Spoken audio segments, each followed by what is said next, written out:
समकालीन विश्व राजनीति कक्षा 12 की राजनीतिक विज्ञान की पाठ्य पुस्तक है।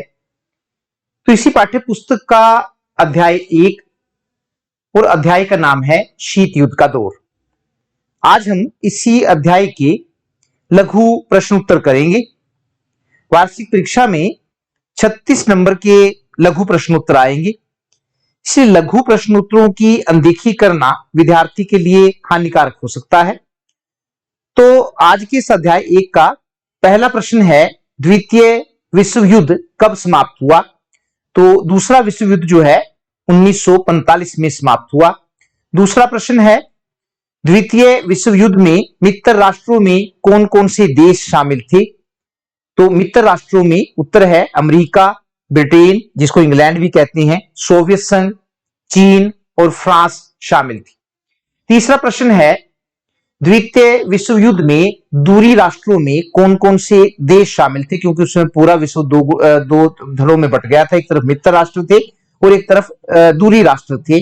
तो द्वितीय विश्व युद्ध में दूरी राष्ट्रों में कौन कौन से देश शामिल थे? तो दूरी राष्ट्रों में उत्तर है जर्मनी, जापान, इटली जैसे देश शामिल थे।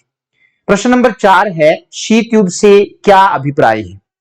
तो दूसरे विश्व युद्ध के बाद अमेरिका और सोवियत संघ के बीच तनावपूर्ण संबंधों को शीत युद्ध कहा जाता है। इतना ही डेडलाइन का लिखना है क्योंकि ज्यादा 2 नंबर का प्रश्न आता है। प्रश्न नंबर 5 है, शीत युद्ध शब्द का प्रयोग सबसे पहले किसने किया था? तो शीत युद्ध शब्द का जो प्रयोग है सबसे पहले अमेरिकी राजनेता बर्नार्ड बारूच ने किया था। प्रश्न नंबर 6 जो है, शीत युद्ध शब्द को लोकप्रिय बनाने का श्रेय किसको दिया जाता है? तो प्रोफेसर वाल्टर लिपमैन को यह श्रेय जाता है जिन्होंने इसको लोकप्रिय बनाया। 1947 में उन्होंने कोल्ड वॉर नाम से एक किताब लिखी जिसमें उन्होंने अमेरिका और सोवियत संघ के बीच तनावपूर्ण संबंधों का वर्णन किया। नेक्स्ट प्रश्न है प्रश्न नंबर 7 और वो है सीटो, SEATO क्या था? इसकी स्थापना कब हुई? तो जो सीटो है वास्तव में वो South East Asia Treaty Organization, दक्षिण पूर्वी एशिया संधि संगठन था वास्तव में ये।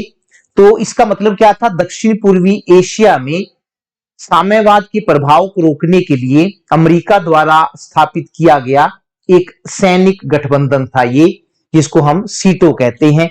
इसकी स्थापना 1954 में की गई थी और इसमें Australia, Britain, France, Pakistan, Thailand, Philippines और अमेरिका जैसे देश शामिल थे। 8वां प्रश्न है, सेंटो, CENTO से आप क्या समझते हैं? तो सेंट्रल ट्रीटी ऑर्गेनाइजेशन अमेरिका द्वारा 1955 में स्थापित किया गया था। एक सैनिक गठबंधन था ये भी। इस संगठन में ईरान, पाकिस्तान, इंग्लैंड और अमेरिका जैसे देश शामिल थे। प्रश्न नंबर 9 जो है वो है नाटो, NATO से आप क्या समझते हो? उत्तर अटलांटिक संधि संगठन, नॉर्थ अटलांटिक ट्रीटी ऑर्गेनाइजेशन एक महत्वपूर्ण सैनिक संगठन था। यह सैनिक संगठन है। इसकी स्थापना अमेरिका द्वारा 1949 में शीत युद्ध के दौरान की गई थी। इसकी स्थापना का मुख्य उद्देश्य पश्चिमी यूरोप में सोवियत संघ के विस्तार को रोकना था। प्रश्न नंबर 10 जो है, नाटो में कुल कितने देश शामिल थे? तो इसमें 12 देश शामिल थे। प्रश्न नंबर 11, वार्सा पैक्ट क्या था? तो शीत युद्ध के दौरान जब अमेरिका द्वारा नाटो की स्थापना की गई तो इसके उत्तर में साम्यवादी देशों द्वारा भी 1955 में वार्सा पैक्ट किया गया। इस पैक्ट में सोवियत संघ, हंगरी, चेकोस्लोवाकिया, बुल्गारिया, रोमानिया आदि देश शामिल थे। तो उसकी जो नाटो बना उसकी देखा देखी में सोवियत संघ ने वार्सा पैक्ट की स्थापना की। प्रश्न नंबर 12 जो है, वार्सा पैक्ट किस वर्ष समाप्त हुआ? बना कब था? 1955 में। समाप्त कब हुआ? 1991 में, 1991 में। और जब सोवियत संघ के विघटन के साथ। प्रश्न नंबर 13 जो है, अपरोध का क्या अर्थ है, किसको कहते हैं अपरोध? तो शीत युद्ध के दौरान दोनों महाशक्तियों के पास एक दूसरे को नष्ट करने की क्षमता थी। शीत युद्ध के दौरान दोनों महाशक्तियों के पास एक दूसरे को नष्ट करने की क्षमता थी, लेकिन फिर भी कोई भी शक्ति युद्ध का खतरा नहीं उठाना चाहती थी। अब इस स्थिति को ही अपरोध या फिर अंकुश की स्थिति कहते हैं, जब दोनों महाशक्तियों के पास एक दूसरे को नष्ट करने की क्षमता हो, लेकिन दोनों महाशक्तियां युद्ध के प्रभावों को जानती हो और युद्ध का खतरा मोल नहीं लेना चाहती है, तो उस स्थिति को अपरोध कहा जाता है। प्रश्न नंबर 14 जो है वो है, अमेरिकी गुट ने किस सैनिक गठबंधन का निर्माण किया? नीचे 4 ऑप्शन आपके पास दिए गए हैं, नाटो, ख सीटो, ग सेंटो और घ उपरोक्त सभी। तो इसका जो है, जो अमेरिकी गुट ने किन किन सैनिक संगठनों की स्थापना की, तो इसका प्रश्न उत्तर आएगा उपरोक्त सभी। उसी ने नाटो बनाया, सीटो बनाया और सेंटो बनाया। शीत युद्ध किन गुटों से संबंधित था? एक महत्वपूर्ण प्रश्न है कि शीत युद्ध किन गुटों से संबंधित था? अमेरिकी गुट और सोवियत गुट से, या फिर साम्यवादी गुट और पूंजीवादी गुट से। प्रश्न नंबर 16 जो है, दो ध्रुवीय विश्व व्यवस्था से क्या अभिप्राय है? शीत युद्ध के दौरान विश्व का दो गुटों में बट जाना ही दो ध्रुवीय विश्व व्यवस्था कहलाता है। बिल्कुल छोटा सा उत्तर है कि शीत युद्ध के दौरान विश्व का दो गुटों में बट जाना ही दो ध्रुवीय विश्व व्यवस्था कहलाता है। प्रश्न नंबर 17 जो है, शीत युद्ध शब्द संबंधित है, 4 ऑप्शन दे रखे हैं, क सैनिक प्रतिस्पर्धा, ख राजनीतिक अविश्वास, ग वैचारिक द्वेष यानी कि विचारधारा का मतभेद और घ उपर्युक्त सभी। तो इसका सही जवाब है उपर्युक्त सभी। प्रश्न नंबर 18, क्यूबा का मिसाइल संकट कब हुआ? ये आप जानते हैं अच्छी तरह से। तो क्यूबा का जो मिसाइल संकट था वास्तव में वो 1962 में हुआ था। 19वां प्रश्न है, क्यूबा का संबंध किस महाशक्ति से था? तो क्यूबा का जो संबंध था वो सोवियत संघ से था। प्रश्न नंबर 20, शीत युद्ध का आरंभ कब हुआ? 1945 में, दूसरे विश्व युद्ध के बाद। प्रश्न नंबर 21, शीत युद्ध के दौरान दोनों महाशक्तियों के बीच कौन सा महाद्वीप अखाड़े के रूप में सामने आया? कि वो कौन सा महाद्वीप था जिसके देशों को दोनों देशों ने अपने अपने गुट में शामिल करने के लिए प्रतियोगिता की? तो वो यूरोप महाद्वीप था। प्रश्न नंबर 22 जो है, गुट निरपेक्ष देशों का पहला शिखर सम्मेलन कब और कहां हुआ? तो गुट निरपेक्ष देशों का पहला शिखर सम्मेलन 1961 में यूगोस्लाविया की राजधानी बेलग्रेड में हुआ था। प्रश्न नंबर 23 जो है वो है, भारत द्वारा गुट निरपेक्षता की नीति को अपनाने का क्या आधार था? तो 4 ऑप्शन इसमें दे रखे हैं, स्वतंत्र विदेश नीति को अपनाना, ये भी सही है, राष्ट्रीय एकता की रक्षा करना, ये भी सही है, और आर्थिक विकास की आवश्यकता, देश को पैसे की जरूरत थी, देश का विकास करना था, तो ये भी सही है। तो इसका आएगा प्रश्न घ जो है उपरोक्त सभी। तो सही उत्तर है उपरोक्त सभी।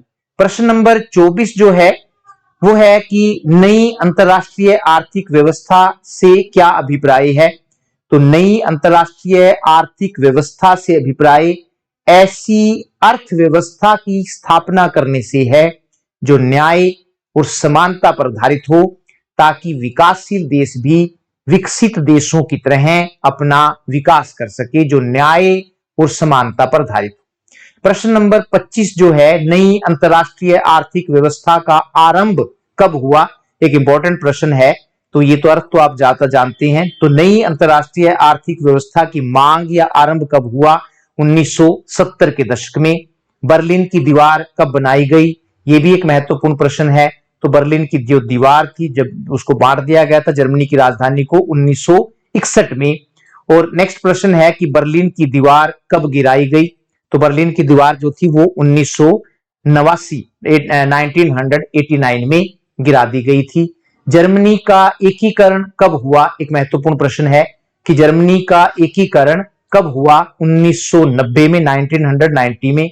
कॉमकॉन का संबंध किस देश से था? COME CON कॉम का संबंध किस देश से था? तो एक महत्वपूर्ण प्रश्न है, सोवियत संघ से था। प्रश्न नंबर 30 जो है, निम्नलिखित में से कौन सा सैनिक संगठन अभी भी अस्तित्व में है? 4 ऑप्शन दे रखे हैं, सीटो, बी नाटो, सी सेंटो और डी वार्सा पैक्ट। तो अभी भी जो सैनिक गठबंधन बना हुआ है, सैनिक संगठन बना हुआ है, वो है नाटो। बाकी सीटो, सेंटो, वार्सा पैक्ट ये सब समाप्त हो गए हैं।